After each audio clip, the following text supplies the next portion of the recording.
Well, we do have on the line the Public Relations Officer for the PNM, Laurel Lezama. Leasing. Good morning, Laurel. Good morning, and good morning to your viewing audience. Thank you so very much for having me this morning. Well, thank you because you must have been up until early hours this morning. Yes, got home just after 3 this morning. Wow, that means you Not did because not of sleep. celebration, not Yeah. because of celebration, just to ensure that everything was packed down after. Yes, yes. Yeah, So, well, first of all, congratulations to you thank and to you. the People's National Movement. Thank you so And very much. what are you making of the results so far? What are you thinking? Uh, I think this is a victory for the people of Trinidad and Tobago, for the overall population. The majority of the country, of the electorate, has put its trust once again in the People's National Movement, and for that, we of the PNM are very, very grateful. But it's a victory for the people of Trinidad and Tobago because it shows a continuation of trust in the leadership provided by Dr. Keith Rowley and in the vision and policies of our party. Yeah. And so we are really, really honored and privileged and humbled to have received this mandate once again from the people. And I know it's too early to start analyzing whether COVID-19, Dr. Keith Rowley mentioned that COVID-19 might have caused some of the more senior citizens not to Correct. vote, and also in terms of the impact of the youth vote, especially, Correct. with the whole Zessa movement and the music and all of that. Yes. Have you been able to make a determination at all? We're not able to make a scientific and final determination just yet, but Dr. Early is quite right. A number of senior supporters did not, in fact, want to take the risk of coming out, which we must understand because at this point in time of the global pandemic, your life must be a priority. But what we really have seen was the young people flocking to the PNM in huge numbers. Yeah. And that really means that we're doing something right because these young people are not young people who are familiar with the policies of Eric Williams, not familiar with George Chambers, barely familiar with Patrick Manning.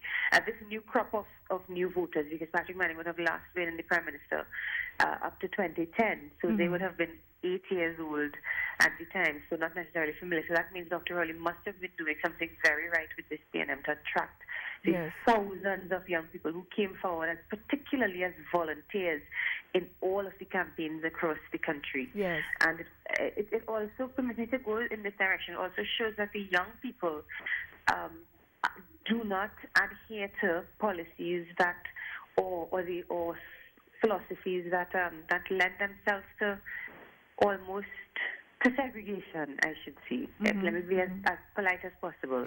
Yes. And the young people simply reject that, and they do not buy into those ideals at all. I'm very proud of the young people for taking that collective stance.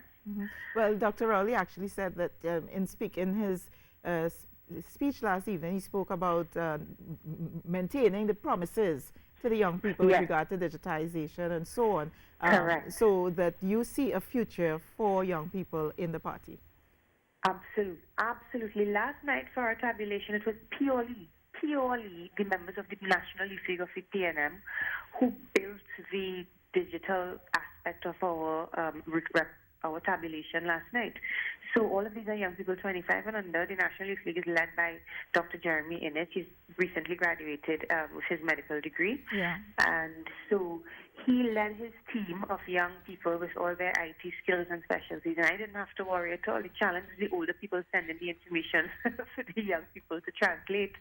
And we have seen the Youth League and the young people in Trinidad and Tobago really go forward, pushing within these new opportunities within technology and digitization. Every single thing is done at the touch of a button for the young people, so they're not very familiar with some of the things that even people of my generation might have been more comfortable with.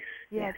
Laurel Lezama Leasing, you yesterday, Kamala Prasad Bissessa did not concede and indicated that she intends to call for a recount for at least for 3 marginals. Yeah. What do you make of this? Well, it's all part of the course of an election, of course,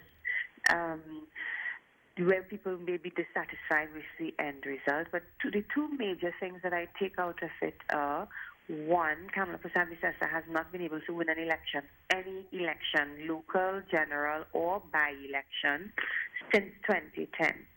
And I think that speaks volumes because the people of Trinidad and Tobago simply do not have that confidence in her. The second thing is I really think because she knows that at this point in time she's probably just really grasping because she's on a very, very thin line right now, very fine line right now. But what she has done, what we've noticed that she has done is she removed a number of her senior members, and I thoroughly encourage young people in politics, absolutely. But she's now putting a number of young people who would be possibly extremely loyal to her, and in that regard, she may have saved herself. But the recount is really just saving face, in my humble opinion. The margins may have been a bit too wide for any major impact to have happened because, for instance, in La Hoqueta, it's just about 1,000 votes, plus or minus the view. That is a really large margin to try to come between, to make up for. Yeah. Do you have an idea? I don't think she indicated which, at least up until the speech last night, which of the marginals.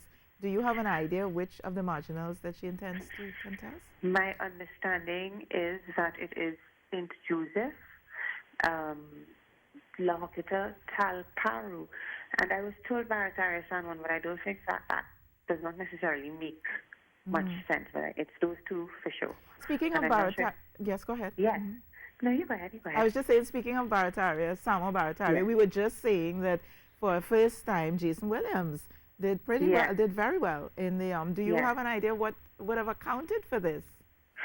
Well, the young people, first of all, I want to thank Jason Williams for stepping out of private life and taking a bold step into politics. Not many people who have a solid career like that in that industry would take a political stance.